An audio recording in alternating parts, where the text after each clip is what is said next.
All right, here with the Hall of Famer, Doris Burke. I'm spoiled. I spend my days working with Mike Dorman, Hall of Famer, Doris Burke, Hall of Famer. I need your input. All right, Celtics lose game one, but they might get back Marcus Smart, Al Horford. How do you think the adjustments they make, and how much will those guys, could they potentially help them in this game? Oh, I mean, it's monumental to be down two starters. I always talk about the point guard, and I know Al's more for with Robert, but point guard and the center is like the head and the heart of the team, and you could make the point that Al is that spacing four-man who can, make that defender take another half step, open up that 6 to 12 inches for a drive from Jalen or Jason. And then I think you saw it in the fourth quarter. I think they targeted Peyton, 13, 14 times. That would have been Marcus. You're not targeting the defensive player of the year. It's monumental, and you saw it, Chris. When you're down two starters, your margin for error just shrinks so much. So all those turnovers, that just killed them.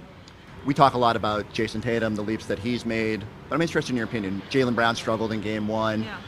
What can he do? Can he be the X factor in this series? Yeah, the one thing I say about Jalen sometimes is he's so physically gifted, and I want him engaged. I want his mind engaged. I want his skills engaged. I want him attacking all the time. I thought he got loose with the basketball the other night. He has a tighter handle than he's shown.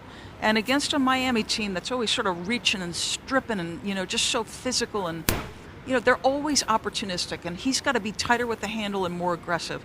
Get the ball, put your head down and go, or make that next pass. Jimmy Butler, one of the main reasons the Celtics couldn't hold on to that basketball. What's it like having someone on a team who has that mentality, who just lives for those clutch moments, who can take the intensity up and wants it in that moment? Listen, and I think it was Draymond Green who at the start of the playoffs made the point, the playoffs aren't for everybody, but for Jimmy Butler, he's made for it because he's fearless. I said this the other night. When you're thrown out of your home at 12 or 13 and told, go make it on your own, maybe pressure moments feel a little bit different. I don't mean to be trite about that, but these are facts. He talks about overcoming a lot of things. And he's special for this reason. In the playoffs, you've got to be able to do two things: make tough twos and sometimes play random basketball. Wins can come in the margins, those leak outs, those offensive rebound putbacks. That is right in his window. It's amazing to watch just how clutch he can be. Let's talk about this. Is it a must-win for the Boston Celtics tonight? I don't think it's a must-win, but I think what we have seen from them is how resilient they are. And they seem to, once they lose, their attention level goes through the roof. And I'm sure you guys have talked about it a ton. Ime Udoka has been really impressive. The adjustments game to game, although to me this wasn't about adjustments. I said it coming out of the second half. There was a team that came out with the right decorum. They were tougher physically. They got into you physically. Everything about their disposition was better than the Boston Celtics. I don't think that will happen again. What have your impressions of Ime been this season? I love when you sit and chat with him in those pregame coaches meetings. It feels cerebral. It feels like he's in command and control.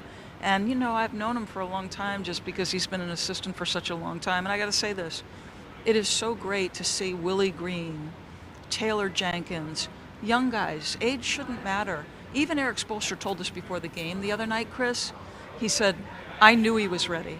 And I've known him for a long time, going back to our days in Portland. But he said, when I saw him at USA Basketball, I became more convinced than ever. It's time. He's got a little bit of a swagger about him. He does, really. But it's an understated, quiet swagger, which makes it a lot nicer. Doris Burke, thank you so much. Amina, back to you.